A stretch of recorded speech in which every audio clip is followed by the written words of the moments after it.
नमस्कार, मेरा नाम ज्ञानेश्वर है और आपने देखना शुरू किया है लाइव सिटीज। मेरे साथ रोज की तरह दिल्ली से जुड़ रहे हैं देश के जाने माने सीनियर जर्नलिस्ट अजीत द्विवेदी जी। अजीत जी, आज तारीख है 3 जून, शाम के ठीक 7:30 बजे। बस आज रात की बात है, कयामत की रात है।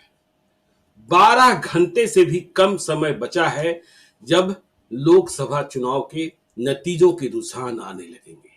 देश में किसकी सरकार बन रही है, बिहार कौन जीत रहा है, सभी लोग जान जाएंगे। और देखिए, अब भी एग्जिट पोल आ गए, पोल ऑफ एग्जिट पोल्स भी आ गए कि भाई, तो सारे एग्जिट पोल कह रहे हैं कि देश में मोदी की सरकार बन रही है। एग्जिट पोल यह भी कह रहे हैं कि बिहार में भी नुकसान ही सही लेकिन एनडीए को बढ़त हासिल है। लेकिन जो मानने वाले लोग हैं अलग अलग पक्षों के, वह कह रहे हैं, जो इंडिया ब्लॉक वाले हैं, नहीं, एग्जिट पोल गड़बड़ है। यह तो मोदी का एग्जिट पोल है। अब मोदी का एग्जिट पोल कैसा होता है, कैसे होता है, हम लोगों ने तो कम से कम मोदी का एग्जिट पोल नहीं किया है। लेकिन शर्तें अब भी लग रही हैं, तैयारियां अब भी जारी हैं। दोनों ओर से पटाखों की तैयारी हो रही है, रसगुल्ले बन रहे हैं और चेतावनियां भी दी जा रही हैं। आज जब इस कार्यक्रम को रिकॉर्ड कर रहे हैं, इसके ठीक पहले आरजेडी के एक नेता ने फिर हमसे शर्त लगाई कि चिराग पासवान चुनाव हार रहे हैं हाजीपुर में। बिहार सरकार के एक बड़े मंत्री ने कहा, नोट कर लीजिए ज्ञानेश्वर जी, जहानाबाद जेडीयू ही जीतेगा। अब ये देखिए, कंट्राडिक्टरी दावे हैं जो एग्जिट पोल नहीं मानने को तैयार है। काराकाट में हमने देखा, जहां लिटमस टेस्ट है बिहार की राजनीति का, कि उपेंद्र कुशवाहा भी निश्चिंत हैं। उपेंद्र कुशवाहा की कल रात में तस्वीरें वायरल हुई। वह वैशाली गए, अपने घर गए, गोलगप्पे खाए, साथ में डोसा खाया। लेकिन काराकाट में किस प्रकार का खेल हुआ है, यह हम भी जान रहे हैं, आप भी जान रहे हैं। और देखिए, मनोज झा ने, जो आरजेडी के राष्ट्रीय प्रवक्ता हैं, उन्होंने एक बड़ी चेतावनी भी दे दी है कि सुन लीजिए सारे डीएम साहब, जिला निर्वाचित अधिकारी होते हैं, कि यदि कोई घालमेल करने की कोशिश हुई तो फिर कहिएगा मत, मतलब बता दिया। तो देखिए, घालमेल हो यह बात ठीक नहीं है।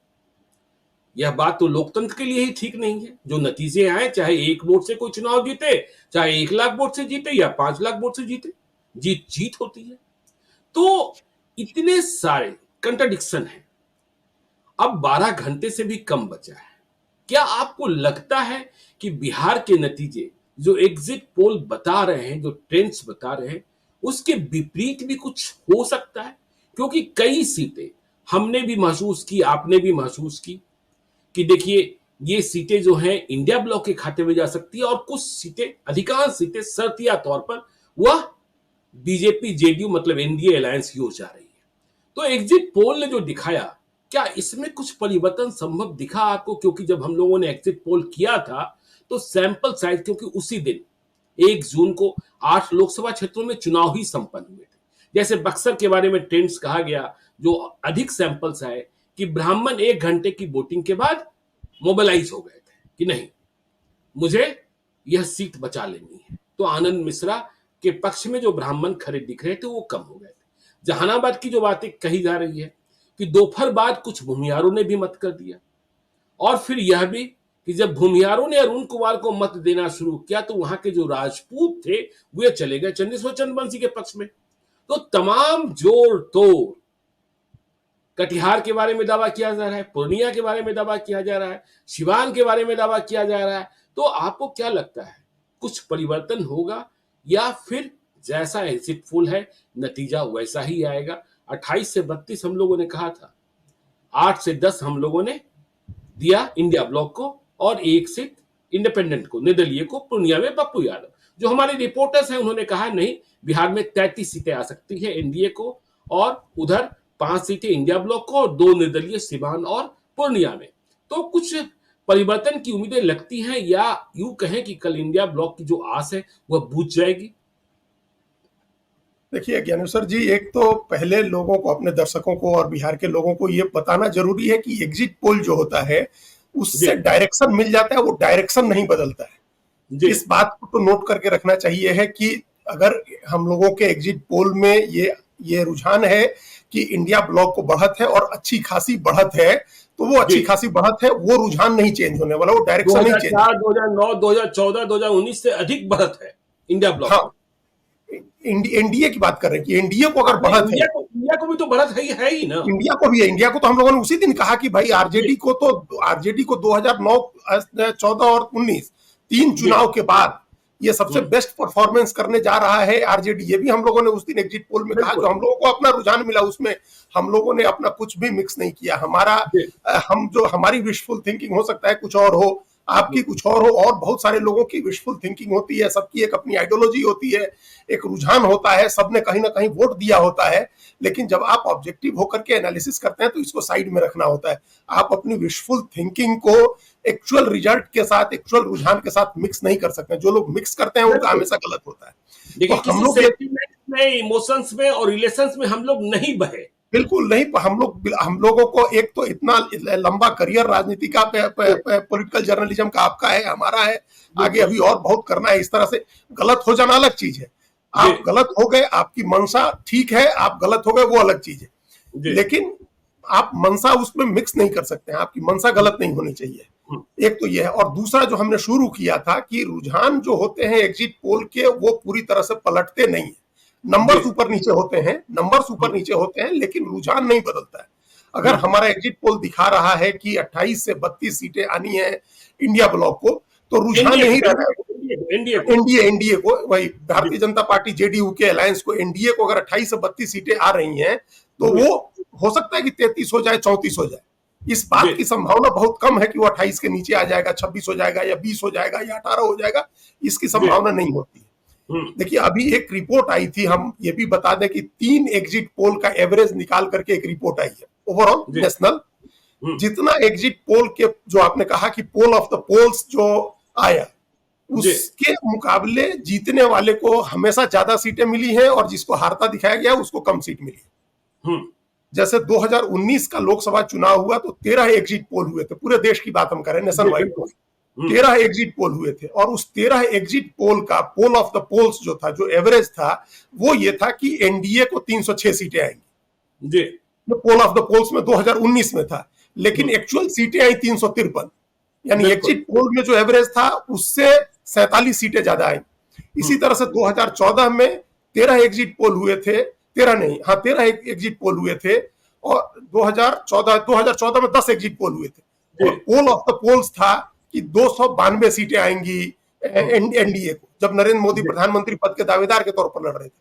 और हम्म, सीटें एक्चुअल में आई 336, मतलब जी 44 सीटें ज्यादा आई। इसी हम्म, तरह से 2009 में सिर्फ 4 एग्जिट पोल हुए थे, और उनका पोल ऑफ द पोल्स था कि यूपीए जो दूसरे टर्म में जा रहा था उसको 195 सीटें आएंगी। ये एग्जिट पोल बिल्कुल का एवरेज था, और आई हम्म, 262 सीटें। जी तो आप 3 पोल देखिए, 9, 14, 19, जीतने वाले को जितना दिया गया था उससे ज्यादा आया, और हम्म, हारने वाले को भी जितना दिया गया था उससे कम आया। तो जी ये तो एग्जिट पोल का एवरेज है, और ये नहीं बदलना है ज्ञानेश्वर जी। जो एग्जिट पोल का है वो आएगा, एग्जैक्ट वो आएगा।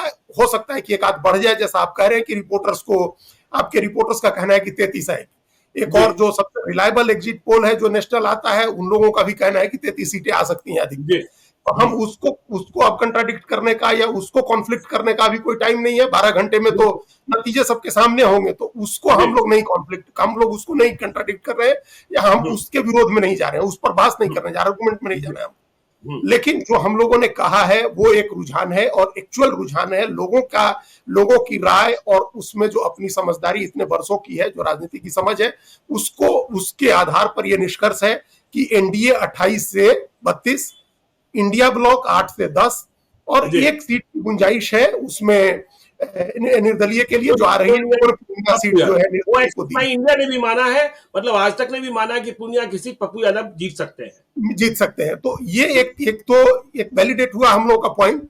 लेकिन जी ये जो 40 सीटों का है रुझान, मोटे तौर पर यही रहना है। अब जो आपने कहा कि जो 1 जून को जिस समय हम लोग कर रहे थे, उस समय पहला डाटा आया था एग्जिट पोल का। जी बिल्कुल और देखिए बिल्कुल। ये पहली बार हुआ जब चुनाव आयोग ने हम सब लोगों को निर्देश दिया कि आप 6:30 के पहले एग्जिट पोल नहीं करेंगे। आमतौर पर 6 बजे होता था एग्जिट पोल। जी चुनाव आयोग ने इस बार 6:30 कर दिया, क्योंकि 6 बजे तक बहुत लंबी लाइन लगी हुई थी और लोग अभी पहुंचे थे वहां। तो चुनाव आयोग ने ये प्रिकॉशन लिया, आधा घंटा आगे बढ़ा दिया कि 6:30 में एग्जिट पोल करिए। तो जी इसका मतलब जब हम लोग एग्जिट पोल रिकॉर्ड कर रहे थे तब पोलिंग भी हो रही थी। उस समय 7:30, जी 8, 10, 11 बजे तक पोलिंग हुई। तो वो जो आखिरी 8 सीटें हैं 1 जून को जिनको चुनाव हुआ, और उसमें कई सीटें हैं जिन पर बहुत कांटे की टक्कर मानी जा रही है। खासतौर से बक्सर की बात कही आपने, काराकाट की बात कही आपने, आरा की सीट उसी में है। तो ये सारी सीटें उसी दिन चुनाव जहानाबाद है, में, पाटलिपुत्रा है। जहानाबाद की सीट है, पाटलिपुत्र सीट है। 5 सीटें तो ऐसी हैं जो एकदम कांटे की टक्कर वाली थी और 1 जून को थी। तो ये हो सकता है कि इसमें से कोई सीट, जैसे हम लोग बक्सर, जहानाबाद, पाटलिपुत्र, ये 3 सीटें हम लोगों ने बताया है कि आरजेडी के खाते में जा सकती है और जा रही है, क्योंकि ये हम लोगों को जो 5 बजे तक लोगों ने निकल करके कहा था उसके आधार पर। लेकिन आपको पता है कि कितना क्लोज कंटेस्टेड ये सीटें हैं, खासतौर से ये दोनों सीटें। पाटलिपुत्र में पिछला फैसला हुआ था 39,000 पर, उसके पहले 40,000 पर, उसके पहले 23,000 पर। और जहानाबाद का फैसला हुआ था पिछला 1,700 पर, उसके पहले वाला 40,000 पर। तो ये बहुत क्लोज कॉन्टेस्टेड सीटें हैं। तो और हैरत की बात है अजीत जी, हैरत की बात यह है कि यदि हम पाटलिपुत्र सीट की बात करते हैं, हमने दोनों पक्षों से जानने की कोशिश की, दोनों पक्ष कह रहे हैं 30,000 35,000 से जीतेंगे। तो समझ लीजिए कितना संघर्षपूर्ण मुकाबला है। और पाटलिपुत्र की सीट पर चुनाव के बाद गोली भी चल गई, छपरा की सीट पर भी गोली चली थी हाँ। ठीक है। तो इसी तरीके से बक्सर में शाम में ब्राह्मण कहने लगे कि नहीं, हम लोग तो भाई साथ हो गए, क्योंकि सीट बचानी थी, क्योंकि नॉन मैथिल कोई और दिख नहीं रहा था, यह सीट भी हम कैसे जाने देते। तो ऐसी बातें हुई बिल्कुल साफ तौर पर। तो इसलिए इतना क्लोज कॉन्टेस्ट जिस जगह पर होता है, और हम बार बार ये कहते हैं, अपने कई बार अपने दर्शकों से मुखातिब होते हैं, हम लोगों ने कहा है कि 20 लाख 22 लाख की कॉन्स्टिट्यूएंसी होती है। तो 20 लाख 22 लाख की कॉन्स्टिट्यूएंसी में लोग जाकर के 10% ऐसा वोटर होता है, 10% ही होता है मतदाता जो बहुत वोकल होता है, जो नारे लगाता है, जो चौक चौराहे पर खड़े होकर के माहौल बनाता है, जो कहीं भी कैमरा देखते ही पहुंच जाता है अपनी बात कहने। तो वो 10 ही % होता है और वो रिप्रेजेंट नहीं करता है। 90% आदमी ऐसा होता है जो चुपचाप जाकर के वोट डालता है और कम बोलता है, वो कोई बात नहीं कहता है, आपके सामने खुलता नहीं है। उसमें महिलाएं होती हैं, जो एकदम वंचित कमजोर तबके का आदमी है, वो आपसे बात नहीं करता, वो हिचकता है, कैमरा देख के भागता है। तो कैमरा देख करके जो आ गया पास में बात करने, आप हमेशा उसकी बात पर रिलाई भी नहीं कर सकते। कई बार वो बाहर निकल के, हम तो ऐसे लोगों से मिले चुनाव के दौरान ज्ञानेश्वर जी, जो बाहर आकर के और मोदी के खिलाफ बोल रहा है, बाद में पता चला कि उसने बीजेपी को वोट किया, वो बीजेपी का वोटर है। नहीं, मैं आपको उदाहरण दूं अजीत जी, आज का ही उदाहरण देता हूं। देखिए, आपने महिला की बात कर दी, मैं बार बार कह रहा हूं, महिला एनडीए की ताकत है, नीतीश कुमार और मोदी की ताकत है। आज सुबह मेरे घर पर हेयर कट करने आया ठाकुर मेरा, वह नालंदा का रहने वाला है। तो उसने कहानी सुनाई, ठाकुर लोग कहानी बहुत अच्छे तरीके से सुनाते हैं, आपको ही पता है, अच्छा रूपक बनाते हैं। तो हमने पूछा क्या रहा, तो कहा कि सर मेरा गांव जो है वह चौधरी का गांव है, मतलब पासी का गांव है। तो हमने कहा वोट किसको पड़ा, वह नालंदा का रहने वाला, मतलब नीतीश कुमार के जिला का। तो उसने कहा कि देखिए वहां तो माले लड़ रही थी, तो वहां के मर्द कह रहे थे कि दलितों की पार्टी माले है, 3 तारा, इसलिए वोट देना है माले को। लेकिन जब चुनाव खत्म हुआ तो गांव में झगड़ा हो गया। झगड़ा किसमें हुआ, पति पत्नी में हो गया। तो क्यों हो गया, तो पत्नी से जब पति ने पूछा, ऐसे कई किस्से गांव में सुने गए कि भाई वोट किसको दिए, तो पत्नी बोली तीर को दे दिए। तो अब पति गुस्सा हो गया, पति ने पूछा क्यों तीर को दे दी, हमारी पार्टी जो दलित, हमारी पार्टी तो माले थी। तो उसने कहा, मतलब पत्नी ने कहा कि आपकी पार्टी है तो है, हम जिस स्वयं सहायता समूह से ऋण लिए हैं वह 3 तारा नहीं दिया है, और वह ऋण जो है, वह कर्ज जो है, जिसके कारण यह घर बना है, घर में खिड़की लगी है या कुछ काम कर रहे हैं, वह नीतीश कुमार की देन है। तो देखिए, पति और पत्नी का वोट अलग अलग हो गया। इसलिए हम बार बार कह रहे हैं कि जो लोग शर्त लगा रहे हैं वह महिलाओं की बात को नहीं समझ पा रहे हैं। महिलाओं में जातियां टूटी हैं और जातियां टूटने के कारण समीकरण बिल्कुल बदले हुए नजर आ रहे देखिए, हम लोग हमेशा इस बात की चर्चा की है ज्ञानेश्वर जी की एकदम एक हैं। Caste neutral women constituency Nitish Kumar ने डेवलप की, जी और वो नरेंद्र मोदी के राष्ट्रीय क्षितिज पर आने के बहुत पहले की, जी बहुत पहले की, उससे एक दशक हम्म, पहले उन्होंने ये काम किया। कास्ट न्यूट्रल जो एक होता है, महिलाएं हैं, महिला है वो किसी किसी कास्ट की हो, उससे वो कास्ट न्यूट्रल हो गई वो, और एक जी कॉन्स्टिट्यूएंसी डेवलप की और एक तैयार किया, इमर्ज किया नीतीश कुमार ने। जी, और दूसरा, जो जो ये जो अत्यंत पिछड़ी जातियां हैं, उनकी बिल्कुल भी राजनीतिक भागीदारी है, उनके पास भी उनकी जो संख्या है उसको आप एक पॉलिटिकल कैपिटल में कन्वर्ट कर सकते हैं, ये काम भी नीतीश कुमार ने किया। जी देखिए, बिहार का इतिहास कोई छिपा हुआ नहीं है कि हम्म, किस तरह से वहां बूथ कैप्चरिंग होती थी, और बूथ कैप्चरिंग कौन करता है ये कहने की जरूरत नहीं होती थी। बिल्कुल जो मजबूत लोग थे अपने अपने समय में, जो मजबूत रहे, उन लोगों ने बूथ कैप्चरिंग की, और हम्म, उसका शिकार कौन होता था? तो ये जो ये अत्यंत पिछड़ी जातियां हैं, जो दलित है, महादलित है, उनके गांव में पहले ही कह दिया जाता था कि वोट करने आने की जरूरत नहीं है, वो लोग वोट करने नहीं बिल्कुल जाते। डेमोक्रेसी में जहां एक एक व्यक्ति का वोट गिना जाता है और हर व्यक्ति के वोट का उतना ही मूल्य है, वहां हम्म, एकदम नालंदा की जहां आप बात कर रहे हैं, और काराकाट के एक सबसे पिछड़े, सबसे दलित व्यक्ति के वोट का भी उतना ही मोल है जितना देश के प्रधानमंत्री के वोट का है, या देश के राष्ट्रपति के वोट का मोल है। यही वो चीज है जी जहां सब आदमी का बराबर होता है, एक वोट उसकी गिनती होती है। वो आए मेन स्ट्रीम में, और उसकी जो आबादी है, बहुत बड़ी आबादी, जो 36% हम लोग अत्यंत पिछड़ा देखते हैं, उसको, उसकी एक राजनीतिक पूंजी है, कैपिटल है, एक ताकत है। ये नीतीश कुमार ने एहसास कराया उसको, जी और आज तक वो इस बात को भूला नहीं है। देखिए, हम लोग अभी जैसे आपने नालंदा की बात की, नालंदा तो मान लीजिए कि हम लोग सेफ सीट मान के चल रहे हैं कि हम्म, नीतीश कुमार एक सीट भी जीतेंगे 40 में, तो वो नालंदा ही होगी। जी लेकिन जिन सीटों पर हम लोग बात, जो जहानाबाद में आपसे जो लोग शर्त लगा रहे हैं हम्म, कि जीतेंगे, उसके पीछे क्या लॉजिक है? यही लॉजिक हाँ है कि जो अत्यंत अति पिछड़ा पिछड़ी वोट जाति है, जी जो अति बिल्कुल पिछड़ी जातियां हैं, वो पूरी ताकत से एकजुट रही, उसमें से एक वोट इधर उधर नहीं गया। जी बाकी जिसको आना है वो आए, नहीं आना है, अपने आप में वो एक बड़ी ताकत है, हम्म, अत्यंत पिछड़ी जातियों की एक ताकत है।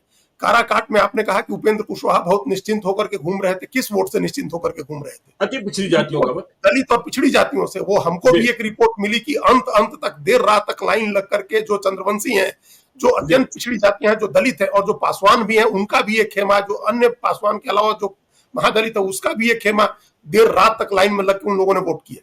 जी जब उनको और लगा कि ये वोट दो पिछड़े हैं, और यहाँ एक ऐसी आंधी चल रही है, पैसे के दम पर चुनाव को इन्फ्लुएंस किया जा रहा है, और बड़े बड़े सितारे और सुपर सितारे आकर के और वोट को इधर उधर कर रहे हैं, तो वो लोग आए और उन लोगों ने वोट किया। तो जी इस वजह से घूम रहे हैं वो। तो हम हमारे अपने आकलन में जो 5 बजे तक की हम लोग के पास रिपोर्ट थी, उस समय लग रहा था कि वहां राजाराम कुशवाहा जीत सकते हैं, माले जीत सकती है, अभी भी हम लोग ये बात कह रहे हैं। लेकिन बिल्कुल अंत में उपेंद्र कुशवाहा भी एकदम कंटेस्ट में थे, और हो सकता है कि 2000-5000 वोट से नतीजे हो, वो कोई प्रिडिक्ट नहीं कर सकता है। जी सेम जहानाबाद में है, सेम पाटलिपुत्रा में है, जहां आपने कहा कि दोनों पक्ष कह रहे हैं 30-35 हजार। तो तीस हम्म, पैंतीस हजार अगर 12 लाख वोट पड़ा है, और 25-30 हजार से, 30-35 हजार से कोई जीतेगा, मतलब 15 हजार इधर का वोट उधर हो जाए, मामला बराबर हो जाता है। बिल्कुल तो ये ऐसी स्थिति है इस बार चुनाव में, और हम्म, यही वो, इसी वजह से जो लोग लग रहा था कि हार जाएंगे या हारे हुए हैं, उनको भी अंत में लगा कि जो एकदम चुपचाप वोट डालने वाला है, जो 90% है, 10% वोकल को छोड़ दें, जो नारे लगाता है, रैलियों में जाता है, सोशल मीडिया में लिखता है, उन 10% लोगों को छोड़ दीजिए, जी तो 90% का तो से बात तो किसी की होती नहीं है। महिलाएं हम्म, चुपचाप जाके करती हैं, जो दलित हैं चुपचाप जाके वोट करते हैं, अत्यंत पिछड़ी जाती हैं चुपचाप करती हैं जाके। उन सबको भी कंसीडर करने की जरूरत है, और ये बीजेपी और जेडीयू की असली ताकत है बिहार में। और ये देखिए ना ताकत नहीं है। महिला मतों के बूते ही महिला मतों के बूते ही और अति पिछड़ी जातियों के मतों के बूते ही वैशाली में बीना देवी दिनेश सिंह की पत्नी वह भी कह रही है चुनाव तो हम ही जीतेंगे। मुन्ना शुक्ला खारिज हो चुके हैं, तो वहां भी लड़ाई थी। एग्जिट पोल कह रहा है कि मुन्ना शुक्ला के पक्ष में नतीजे जा सकते हैं। हाँ, तो ये अति पिछड़ी जातियों की जमात की बात हुई। देखिए वोटों का बंटवारा कैसे हुआ इसकी चर्चा तो हम बाद में करेंगे, लेकिन कुछ सीटों की बात कर लेते हैं जिस पर शर्त लगाई जा रही है। फिर से हम अपने दर्शकों को बताना चाहते हैं कि देखिए मैं तो नहीं सलाह दूंगा, लेकिन हाँ आप शर्त लगा सकते हैं, छोटी मोटी शर्त लगा सकते हैं। मैंने भी कई लोगों से लगा रखी है। अजीत जी, चिराग पासवान हाजीपुर को लेकर इतने लोगों ने शर्त लगा ली है। मैंने कहा है कि हारेंगे तो इतना देंगे और जीतेंगे तो डबल लेंगे। तो मैं दोहरी शर्त लगाकर बैठा हूं। हाजीपुर चिराग पासवान बनाम शिवचंद्र राम। चिराग पासवान जीत जाएंगे ना? हाँ हाँ, इसमें इस बात का कोई लॉजिक नहीं है, हमको कोई बात समझ नहीं आ रही है कि जी हाजीपुर पर शर्त लगाने का क्या मतलब है। आप जहानाबाद पर लगा लीजिए, आप पाटलिपुत्र पर लगाइए, जिसको लग रहा है, जो पॉलिटिकल जो एक्टिविस्ट लोग हैं जो घूम रहे हैं या नेता हैं, जहां जी क्लोज कॉन्टेस्ट है, आप वहां के बारे में हो सकता है कि कोई भी आदमी गलत साबित हो जाए। जी क्योंकि इतना क्लोजली कंटेस्टेड है सीटें, जैसे 1700 वोट पर जिसे जहां डिसीजन हुआ है, जहां 39,000 30,000 से डिसीजन हुआ है, उन सीटों पर लोग शर्त लगा सकते हैं। आप काराकाट पर लगा लीजिए, आप औरंगाबाद पर लगा लीजिए, कोई बक्सर जी पर लगा ले, जहानाबाद, पाटलिपुत्र लगा ले, सारण लगा ले, सिवान लगा ले, वैशाली लगा ले। ये सीट हाजीपुर की सीट वैसी ही है जिस सीट पर आप शर्त नहीं लग, कोई आदमी अगर समझदार आदमी है तो जी वो शर्त नहीं लगाएगा। जो चलिए हारने की, देखिए चिराग हाजीपुर पासवान के पर हारने की लगा शर्त नहीं लगाएगा। जी चिराग पासवान हाजीपुर के हारने की शर्त कोई आदमी नहीं लगाएगा, क्योंकि चिराग पासवान की एकदम, जिसको जो बोलते हैं ना कि एकदम हैंड्स डाउन विक्ट्री है, वो जी हैंड्स डाउन विक्ट्री है। हाजीपुर में चिराग पासवान जीतेंगे और अच्छे अंतर से जीतेंगे, ये भी नहीं कि कोई कम अंतर से जीतेंगे। अब तो देखिए चिराग पासवान के कपड़े सिलने शुरू हो गए हैं कि जब मोदी सरकार बनेगी तो शपथ लेंगे तो कौन सा कपड़ा पहनेंगे, किस ये तो हाँ, बहुत इंटरेस्टिंग है ज्ञानेश्वर जी। क्या है कि लड्डू के ऑर्डर दोनों तरफ से दिए जा रहे हैं, कांग्रेस के लोग भी दे रहे हैं, और ये बिल्कुल दिल्ली में हमने आज ही देखा कि कांग्रेस मुख्यालय में भी 24 अकबर रोड में भी सामियाने लग रहे हैं, मतलब पंडाल बन रहा है, वहां भी सब अच्छा बन रहा है सारी चीजें। अब हो सकता है कि पहले अपने काउंटिंग एजेंट्स का भी हौसला न टूटे, कार्यकर्ताओं का भी हौसला न टूटे, उससे पहले ये दिखाने के लिए हो, लेकिन सामियाने वहां भी बंध रहे हैं, ऐसा नहीं है, वहां भी लड्डू के ऑर्डर दिए हुए हैं। चलिए वहां भी लड्डू देखिए अब शर्त जो लग रही है वह आपकी सीट पर भी लग रही है। कौन सी सीट? दिल्ली वाली पूर्वी सीट पर चंपारण। भी और पूर्वी चंपारण की सीट पर भी वीआईपी के एक नेता शर्त लगाते फिर रहे हैं कि राधा मोहन सिंह हार गए हैं और वीआईपी के राजेश कुशवाहा चुनाव जीत गए हैं। आप क्या कह रहे हैं? आपने तो और नजदीक से समझा होगा, आपके घर की बात है, कम से कम इसकी भविष्यवाणी तो सही कर दीजिए कि पूर्वी चंपारण में राधा मोहन सिंह बच रहे हैं कि डूब रहे हैं? नहीं, सारी भविष्यवाणी सही होगी ज्ञानेश्वर जी, क्योंकि उसमें हमारा जी या आपका कोई बहस नहीं है। तो वो बिल्कुल 28 और 32 की भविष्यवाणी भी सही होगी, सारी सीटों की भविष्यवाणी सही होगी जो हम लोगों ने कहा है। एक जी आध कोई क्लोजली कंटेस्टेड सीट हो, इधर से उधर हो जाए, वो नंबर अलग है, उसके बारे में कोई दावा नहीं कर सकता हम लोग। महादेव जी तो हो नहीं रहे हैं कि हम लोग बैठे हुए जी हैं, देख रहे हैं, सब चीजें हम लोग के हाथ में है। बिल्कुल हाँ लेकिन ये जिस तरह से हाजीपुर पर मेरा हमारा दावा है कि चिराग पासवान के हारने पर किसी को शर्त नहीं लगानी चाहिए, जी वैसे ही राधा मोहन सिंह के हारने पर भी किसी को शर्त नहीं लगानी चाहिए, क्योंकि वो नहीं हार रहे हैं। वो जो राजेश कुशवाहा के लड़ाई की बात है, वो लड़ाई है, लड़ाई इसलिए जी है, दिख इसलिए रहा है क्योंकि हाँ आपने एक सोशल कॉम्बिनेशन बताया कि यादव बिल्कुल मुस्लिम प्लस हम्म, कुशवाहा प्लस मल्लाह, जी ये आपने बताया, और ये इस उम्मीद में आप हैं कि वैश्य टूट गया। जी तो ये आप बीजेपी को वैश्य ने छोड़ दिया, आप ये बड़े कॉन्फिडेंस से कर रहे हैं, और ये मानने को तैयार नहीं है कि मल्लाह नहीं छोड़ा आपको जी या यादव नहीं छोड़ा आपको बीजेपी के लिए। अरे जब देश में जब 40% वोट आ रहा है भारतीय जनता पार्टी को, जब देश के लोगों ने नरेंद्र मोदी के नाम पर वोट किया है, 100 में 40 लोगों ने, और जी 6 लोगों ने उनकी सहयोगी पार्टियों को किया है, लगभग 46% वोट आ रहा है जो एग्जिट पोल के हिसाब से बीजेपी और उसकी सहयोगी पार्टियों को। और जो इंडिया ब्लॉक है उसमें कांग्रेस को 23% और उसकी सहयोगी पार्टियों को 12%, मतलब टोटल जी 35% वोट आ रहा है, 11% का अंतर है। तो आप जब जब देश के लोगों ने नरेंद्र मोदी के नाम पर वोट किया है, तो आप ये कैसे कह सकते हैं कि यादव ने नरेंद्र मोदी के नाम पर वहां वोट नहीं किया है? वहां तो यादव कैंडिडेट नहीं है कि जाति का बिल्कुल कोई उसके ऊपर दबाव है, या मल्लाह ने नहीं किया है, वहां कोई मल्लाह कैंडिडेट भी नहीं है। ये तो आप कह देते हैं कि वैश्य वोट टूट करके आरजेडी में आ गया। जी ये कह देना कितना आसान है, वैश्य कैसे टूट के आरजेडी में जाएगा? हम्म मतलब आखिरी ही ऑप्शन होगा धरती पर, दूसरा कोई ऑप्शन उसके सामने नहीं बचेगा तो वो आरजेडी में चला जाएगा। बिल्कुल लेकिन ऐसे कैसे चला जाएगा? और आप ये मान के तैयार नहीं है कि मल्लाह का और यादव का वोट भी कुछ बीजेपी को मिला है। तो हम्म, इसी इसी तरह के जो जो स्टबर्न लोग हैं, जिनकी जिद है, जिनको लड़ना है या जिनका कुछ स्टेक पर लगा हुआ है, वो जी लोग आपसे शर्त लगा रहे हैं। बाकी पूर्वी चंपारण में एटलीस्ट कोई ऐसी लड़ाई नहीं है कि शर्त लगाओ, नजदीकी मुकाबला भी नहीं, अंतर बड़ा होगा पूर्वी चंपारण में। चलिए तो देखिए बिहार के सट्टा बाजार, देखिए अब इसको सट का बाजार नहीं कहते हैं, बिहार के सट्टा बाजार में यदि चिराग पासवान के बाद यदि सट्टा सबसे अधिक किसी के लिए लग रहा है, किसी की हार और किसी की जीत के लिए, तो कहा जा रहा है मुंगेर। मुंगेर में ललन सिंह जीतेंगे कि जो नया समीकरण गढ़ा, नया चेहरा तलाशा, अंडरबल की दुनिया से ढूंढ कर लाया लालू यादव ने, अशोक महतो की पत्नी अनीता महतो जीतेगी। तो बिहार का सट्टा बाजार गर्म है। बिहार के सट्टा बाजार में ललन सिंह की जीत, ललन सिंह की हार, अनीता महतो की जीत, अनीता महतो की हार, इस दोनों के लिए सट्टा लग रहा है। क्या कहते हैं? देखिए वहां उसमें भी हम अपने जो हमारा एग्जिट पोल था, जो आपके रिपोर्टर्स ने भी जी कहा, हम उस पर कायम जी है कि मुंगेर में ललन सिंह जीतेंगे और जी बहुत आराम से जीतेंगे, अच्छी खासी मेजोरिटी के साथ अच्छे खासे वोट से जीतेंगे। क्योंकि हम्म, जिस आधार पर यह कहा जा रहा था कि वहां अगड़ा पिछड़ा की लड़ाई हो जाएगी, जो बनाने की कोशिश भी की गई थी, वो जी कोशिश कामयाब नहीं हुई। हम्म और वो कोशिश कामयाब भी हुई तो एक सर्टेन क्लास में, जो पिछड़ी जातियों के एक छोटे से हिस्से में एक लगा कि थोड़ा एग्रेसिव होकर के वोटिंग हुई। बाकी जो बिल्कुल नीतीश कुमार का वोट है, जी नीतीश कुमार का जो वोट है, जो अत्यंत पिछड़ा महादलित जिसकी हम लोग बात कर रहे हैं, वो जी वोट और फॉरवर्ड का वोट जो बीजेपी नीतीश कुमार दोनों का है, वो तो एक मुश्त गया चिराग इनके मुंगेर में ललन सिंह के साथ, चिराग बिल्कुल पासवान का वोट भी उनके साथ गया। और हम्म देखिए एक और बात हम आपको बताएं ज्ञानेश्वर जी, लोग भी जान ही रहे हैं बिहार में कि हम्म ललन सिंह को लेकर के आरजेडी भी खेमे में भी कोई बहुत दुराव नहीं है, कोई ऐसा नहीं है कि वो उनको हरवा देना है उस तरह से जैसे तेजस्वी यादव बैठे थे पप्पू यादव को हरवाने के लिए, हम्म। उस तरह का भाव नहीं है।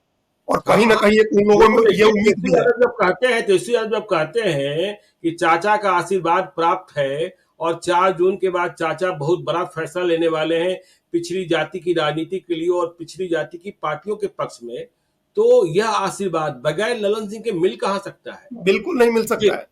तो जी इसीलिए हम कह रहे हैं कि वो एक होता है ना कि मान लीजिए कि उन्होंने वोट दिया या नहीं दिया, ये अलग बात है, जी लेकिन एक जो हॉस्टिलिटी होती है, एकदम हम्म, खिलाफत करने की बात जो होती है, एक पैर पर खड़े होकर के हरवाने की जो जिद होती है, वो नहीं थी जी आरजेडी के मुंगेर लोगों में के अंदर मुंगेर ललन सिंह को लेकर के। आरजेडी जी के लोगों में, जो आरजेडी का जो वर्कर है, मजबूत लोग हैं, जो उनके नेता हैं, जो हकीकत जानते हैं, उनको उनमें ऐसी जिद नहीं थी कि हरवा देना है। हाँ, वो दूसरी, देखिए ललन सिंह को अपनों ने ही धोखा दिया है। जमालपुर के एक नेता के बिल्कुल बारे में खुले तौर पर कहा जा रहा है कि उन्होंने धोखा दिया और उन्होंने भीतरघात किया। देखिए अब सट्टा बाजार, बिहार के सट्टा बाजार की बात करें तो सिवान को लेकर देखिए हमारा आपका एग्जिट पोल कहता है कि सिवान में विजय लक्ष्मी देवी कुशवाहा चुनाव जीत रही है जेडीयू की, क्योंकि चुनाव के दिन जो हमारे सैंपल साइज थे, जो दिखाई पड़े थे सैंपल्स में कि जो सबन मतदाता बहुत तेजी से हिना साहब का नाम ले रहे थे, चुनाव के वक्त जब मतदान केंद्र के भीतर गए तो उन्हें मोदी याद आ गए और नीतीश कुमार याद आ गए। रिपोर्टर्स मान रहे हैं कि नहीं, हिना साहब चुनाव जीत सकती हैं, तो ये कंट्राडिक्शन है। लेकिन बिहार के सट्टा बाजार में बहुत चर्चा है सिवान की, हिना साहब शहाबुद्दीन की पत्नी या फिर विजय लक्ष्मी देवी कुशवाहा, अवध बिहारी चौधरी की तो बात ही नहीं है। जी देखिए ये बहुत नजदीकी लड़ाई वाली सीट है और जी समीकरण यहाँ लगातार बनता बिगड़ता रहा, बार बार कई जी बार समीकरण बने बिगड़े।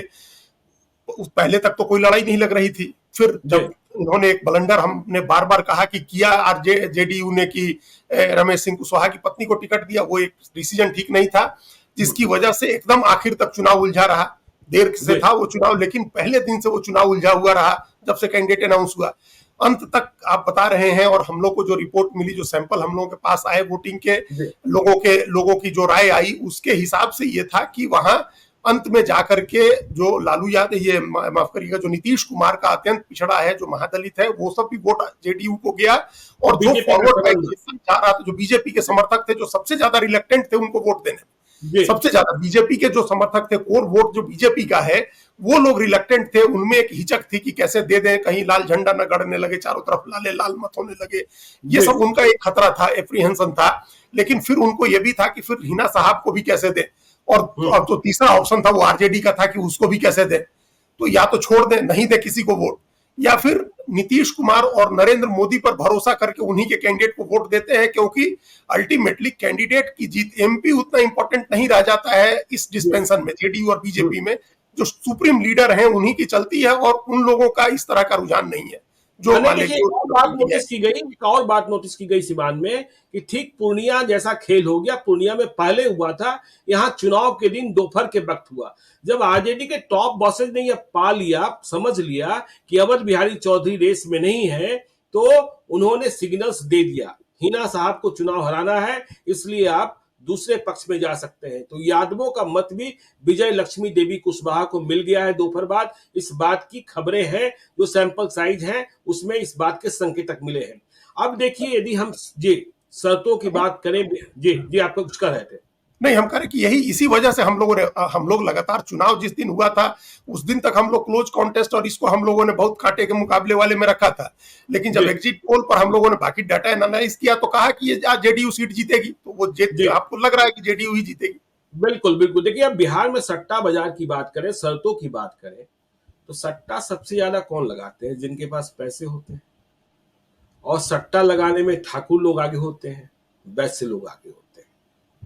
तो ये ट्रेडिंग शिवहर की सीट को लेकर भी है कि ठाकुर लोग लगा रहे हैं कि नहीं, लवली आनंद, आनंद मोहन की पत्नी, और उधर वैश्य लोग कह रहे हैं, जबकि वैश्य मतों में साफ साफ विभाजन दिखाई पड़ा था। सैंपल जो आए थे कि नहीं, रितु जायसवाल ही चुनाव जीतेंगे। तो हमारा एग्जिट पोल, रिपोर्टर्स का एग्जिट पोल, दोनों कह रहा है कि वहां लवली आनंद ही चुनाव जीत रही हैं, लेकिन सट्टा बाजार में शर्त लग रही है। हम फिर से अपने देखिए दर्शकों को बताएं, देखिए जी। देखिए तो क्या है कि सट्टा जुआ जुए की तरह है, एक नशा भी होता है उसका, और एक बिल्कुल नशा भी होता है, और एक क्या होता है, कई बार लोगों का जोश भी होता है कहीं से। आपने हमने कहा ना कि मैक्सिमम आदमी जो सट्टा भी लगा रहा है या जो शर्त भी लगा रहा है या जो बहुत वोकल होकर के बोल रहा है, उसका एक्सेस कितने लोगों को होता है? 10 लोग, बिल्कुल 20 लोग, उससे ज्यादा लोगों से आप बात नहीं करते हैं, लेकिन वो लोग रिजल्ट नहीं प्रभावित करते हैं। रिजल्ट के लिए बिल्कुल। दूसरी 12, 15, 14 लाख वोट होता है, उसमें कैसे आप रिजल्ट प्रेडिक्ट करिएगा? लेकिन वही है, उसी से लोग एक अंदर से भी लोगों का एक प्रेरणा, अंतः प्रेरणा रहती है कि कुछ जुआ खेलने का, जो आप जानते हैं कि वो होता है एक शर्त लगाने का, उस तरह की बात है। देखिए शिवहर की सीट पर वैश्य का वोट बुरी तरह से डिवाइड हुआ। एक जो वोट हम लोग कह चुके हैं कई बार, जो इनको मिला, एक सेगमेंट इनके पास गया, लेकिन बाकी ज्यादा बड़ा सेक्शन जो है वो चला गया बीजेपी के साथ, जहां कोर उसका था। अंत में मजबूरी हो गई, जो नेता बीजेपी के विरोध कर रहे थे लवली आनंद का, उनकी भी मजबूरी हो गई, क्योंकि उनको दिख रहा है कि विधानसभा सीट में, अगर विधानसभा के चुनाव में अगर टिकट नहीं मिलेगी, तो फिर उस पार्टी के वोट जिसकी आप राजनीति करते हैं, खाली उसके दम पर चुनाव नहीं जीत सकते हैं। आपको एक बड़ा बैनर चाहिए होता है, संगठन चाहिए होता है, तमाम और दूसरी चीजें चाहिए होती हैं। तो इसलिए लोगों ने फिर अंत में जाकर के वोट किया ठाकुर का वोट। और देखिए फिर हम दोहरा रहे हैं कि जो नीतीश कुमार का अत्यंत पिछड़ा महादलित का वोट है, वो गया, एक मुश्त गया, और उसी से फिर चुनाव के दिन वोटिंग के बाद हम लोगों के पास रिपोर्ट आई कि अब क्लियर हो गया है सीन वहां का, वहां कोई धुंधलापन नहीं है, वो पूरा कोई धुंध छट गई। नहीं है, लवली आनंद चुनाव जीत रही है। देखिए, हाँ, है। अब यदि एक बड़ी सीट की और बात कर ले जिसे लेकर बहुत चर्चा है, वो सीट है सारण। राजीव प्रताप रूडी बनाम रोहिणी आचार्य। यहाँ चुनाव के बाद गोली भी चली, मौत भी हुई। तो यहाँ का सट्टा बाजार भी देखिए, अब आरजेडी वाले तो कह ही रहे हैं कि हम जीतेंगे, हम बहुत मजबूती से लड़े हैं, लेकिन राजीव प्रताप रूडी चुनाव के बाद ही निश्चिंत होकर दिल्ली चले गए थे। अब आ गए होंगे आज तो, क्योंकि कल मतगणना है। तो हमारा एग्जिट पोल, आपका एग्जिट पोल, हमारे रिपोर्टर्स का एग्जिट पोल कह रहा है कि रोहिणी आचार्य चुनाव हार रही है, राजीव प्रताप रूडी चुनाव जीत रहे हैं। बिल्कुल, और ये बात क्लियर हुई थी चुनाव के दिन ही। चुनाव के पहले तक तो हम लोग भी इसमें थे कि भूमिहार का वोट अगर जा रहा है लालटेन छाप की तरफ, और ये बड़ा रेयर फेनोमेनन है, तो फिर कोई चांस नहीं है राजीव प्रताप रूडी के जीतने का। लेकिन फिर पता चला कि भूमिहारों का भी मैक्सिमम वोट बीजेपी के साथ गया है, वैश्य का, अति पिछड़ा का, महादलित का, ठाकुरों का सारा वोट। तो एक जो सोशल इक्वेशन है ना, वो बीजेपी जेडीयू का बहुत बड़ा है। और चिराग पासवान के होने की वजह से तो महादलित और दलित के सब एक साथ है, वो है ही पूरा। पासवान का वोट तो जा ही रहा है, क्योंकि पासवानों में कहीं कोई कंफ्यूजन नहीं है, और खासकर उन सीटों पर जहां बीजेपी का कैंडिडेट है। जहां जेडीयू का कैंडिडेट है वहां तो थोड़ा बहुत कंफ्यूजन है भी, लेकिन जहां बीजेपी का है वहां कोई कंफ्यूजन नहीं है। वो एक एक वोट गिरना है बीजेपी के फेवर में, तो वो वोट गिरा। इसी वजह से राजीव प्रताप रूडी को हम लोगों ने अंत में आकर के एग्जिट पोल में जो रिपोर्ट मिली, मान लिया कि वो चुनाव जीत रहे हैं। तो अभी भी हमको लग रहा है कि वो चुनाव जीत जाएंगे, रूडी सारण से जीत जाएंगे। चलिए, तो देखिए, सारण से राजीव प्रताप रूडी जीत रहे हैं। अब देखिए, एक उम्मीदवार ने ही शर्त लगा दी, और ये उम्मीदवार चुनाव में सबसे ज्यादा चर्चित रहे। आज पप्पू यादव का फोन आया। देखिए, एक्सिस माई इंडिया भी कह रहा है कि पप्पू यादव चुनाव जीत रहे हैं। आज तक का एग्जिट पोल, हमारा एग्जिट पोल भी कहता है, रिपोर्टर्स का एग्जिट पोल भी कहता है। तो पप्पू यादव का फोन आया, तो हमने पूछा, देखिए जेडीयू वाले कह रहे हैं कि बहुत नजदीकी मुकाबला है, 50,000 वोट से वे चुनाव जीतेंगे, जेडीयू वाले। तो हमने पूछा, पप्पू जी आप चुनाव जीत रहे हैं तो कितने मतों से जीत रहे हैं? 5-10 हजार से जीत रहे हैं या 50,000 से हार रहे हैं? पप्पू यादव ने शर्त लगाई कि 1 लाख मतों से चुनाव जीतेंगे। तो पूर्णिया को लेकर भी देखिए, आरजेडी की दिलचस्पी तो नहीं रह गई है, क्योंकि उन्हें पता है कि यहाँ हम तीसरे स्थान पर हैं, लेकिन जेडीयू की दिलचस्पी है। तो पप्पू यादव कह रहे हैं कि 1 लाख से जीत रहे हैं। देखिए ये अब एक तो हम उनको बड़ा अंतर हो सकता है, अब वो जी 1 लाख का होगा, जीत तो जीत होती है, जितने से भी एक जीते। अब एक उसके वोट के बाद लिए, अगर जी जीत बिल्कुल गए, मान लीजिए 10-20 हजार से भी जीत गए, तो कोई नहीं याद दिलाता है कि आप तो कह रहे थे कि 1 लाख से जीतेंगे। बिल्कुल। जीत गए तो जीत गए, हम्म। जीत जाने से तो जीत तो हो जाती है, 1 वोट की जीत भी जीत होती है, तो वो चुनाव जीत जी। रहे हैं।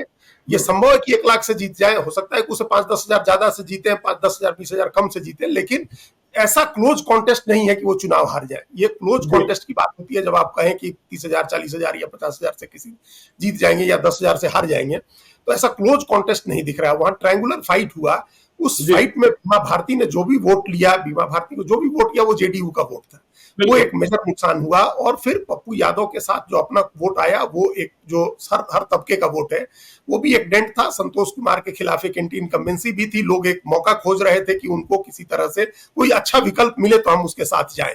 तो ये सब फैक्टर मिलाकर के कंसीडर करके हम लोगों ने कहा था कि पप्पू यादव जीत जाएंगे। जीत का अंतर जो आरजेडी के लोग कह रहे हैं, जो जेडीयू के लोग कह रहे हैं, वो नहीं हो रहा है। चुनाव जीत रहे हैं पप्पू यादव, अंतर भी बड़ा होगा, अंतर भी कम नहीं होगा, छोटा नहीं। एक और इंटरेस्टिंग बात हो रही है, देखिए अब तो 12 घंटे ही बचे हैं। कई सांसदों जो चुनाव जीते हुए हैं और फिर से मैदान में है बीजेपी के, जेडीयू की बात हम नहीं करेंगे, वे इस बात को पता कर रहे हैं मेरी जाति का वो वाला जीत रहा है कि नहीं जीत रहा है, वो हार रहा है। हाँ? तो देखिए इसमें कई जातियां शामिल हैं, क्योंकि उन्हें बंडी भी सिलानी है। यदि वो हार जाएगा, हाँ यदि वो हार जाएगा तो मैं मंत्री बन जाऊंगा, तो यहाँ ये भी। और जेडीयू के भीतर भी चर्चा चलने लगी है कि मोदी सरकार में इस बार कौन, इसे भी हम लोग डिकोड करेंगे ही कल दोपहर के बाद। नहीं, हाँ अभी भी देखिए नीतीश कुमार का मिलना, नतीजों के पहले नीतीश कुमार का दिल्ली आकर के प्रधानमंत्री मोदी से मिलना, जी ये अपने आप में एक बड़ा राजनीतिक घटनाक्रम है। तो जी जेडीयू वाले की तो उम्मीद बढ़ गई है कि हो सकता जी है कि अभी बिल्कुल। तक तो नहीं शामिल करते थे नीतीश कुमार, एक बार आरसीपी सिंह का हो रहा लेकिन नहीं शामिल करते थे, तो हम्म, क्या पता इस बार शामिल हो जाए, क्या पता इस बार हम्म, कोटे में 2 कैबिनेट मिनिस्टर और एक स्टेट मिनिस्टर भी मिले तो छोटा भी मिल जाए, स्टेट ही हम्म, मिल जाए, कैबिनेट ना मिले, तो ये कई लोगों की उम्मीद है। और जो हम्म, बीजेपी वाली बात आपने कही, देखिए अब बीजेपी में इस बात की ज्यादा चर्चा हो रही है, दिल्ली में जहां हम हैं ज्ञानेश्वर जी, जी अब जी नतीजों के बारे में लोग नहीं बात कर रहे हैं, नतीजों का सस्पेंस तो खत्म हो गया, अब सब मान रहे हैं जी कि 300 सीटें बीजेपी को आ रही है। अब बिल्कुल। चर्चा है कि शपथ किस दिन होगी।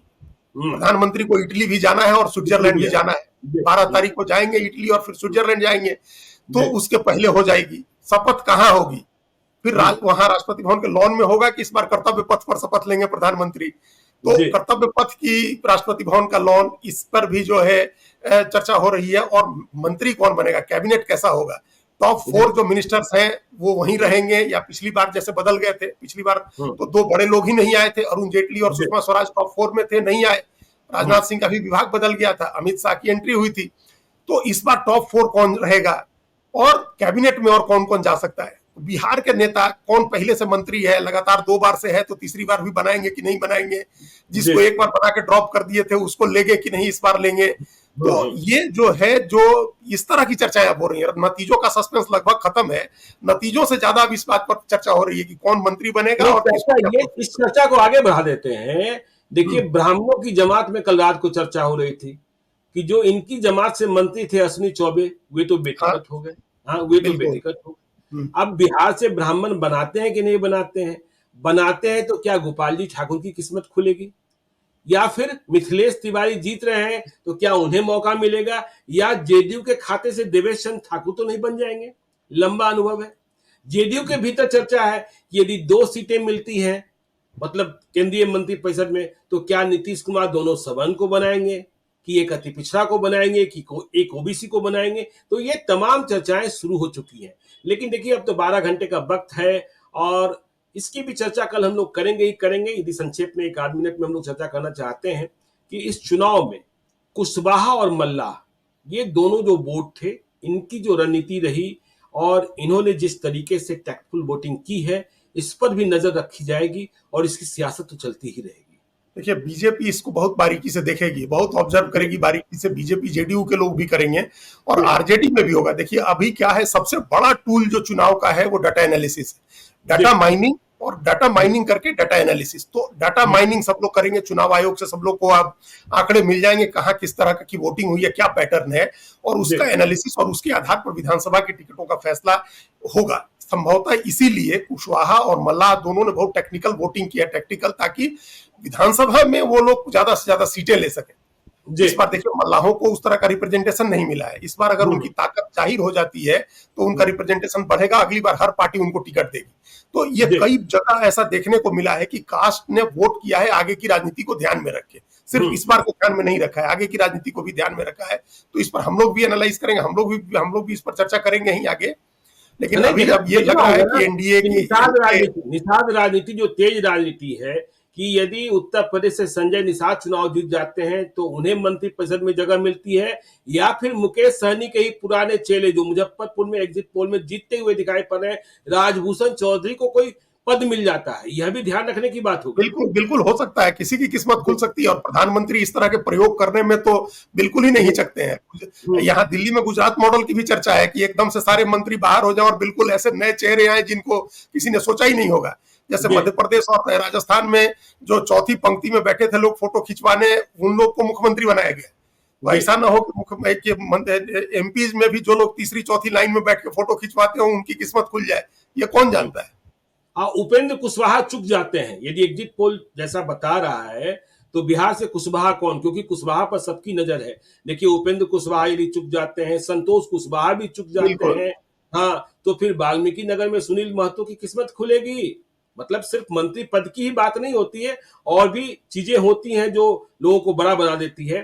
तो क्या होगा, सुनील महतो या फिर नीतीश कुमार के तीसरे उम्मीदवार विजय लक्ष्मी देवी कुशवाहा के बारे में हम लोग नहीं कह सकते हैं, क्योंकि वो तो यह भी नहीं बता पा रही थी कि मेंबर ऑफ पार्लियामेंट क्या होता है। जी, तो खैर इसकी चर्चा हम लोग जारी रखेंगे, कल फिर मिलेंगे और नतीजों का रुझान बताएंगे, नतीजे बताएंगे, किस तरीके से चुनाव परिणाम सामने आए इसकी भी समीक्षा करेंगे। आप देखते रहिए लाइव सीरीज को। यदि अब तक आपने हमारे YouTube चैनल लाइव सीरीज को सब्सक्राइब नहीं किया है तो जरूर कर लीजिएगा, और यदि इस वीडियो को आप फेसबुक पेज के माध्यम से पेज को लाइक कीजिएगा, ट्विटर पर भी हमें फॉलो कीजिए। धन्यवाद।